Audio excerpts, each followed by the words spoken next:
सेरुला कम्युनिटीची जमीन बळकावपाच्या केशीत ट्रायल कोर्टान केस रद्द करची म्हूण घाल्ली दिलीप परोळेकाराची पुनर्विचार याचिका हायकोर्टान भायर मारली।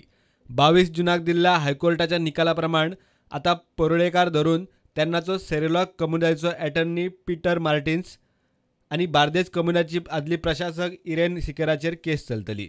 The Bombay High Court at Goa has today dismissed the review petition filed by the former tourism minister Dilip Parolekar, seeking that the High Court review its earlier order directing him to face trial in the Serula land grab and cheating case.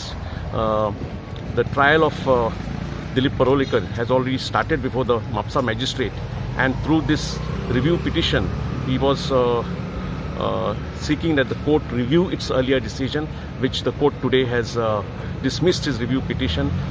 Dilip परोळेकारान मंत्रीपदाचे अधिकाराचो गैरवापर करून परवरेत चौगम रस्त्यावेली सेरुला कम्युनिटीची 599 चौखंड मेतर जमीन बळकायली म्हूण आरोप आसा। केस trial कोर्टात आसा।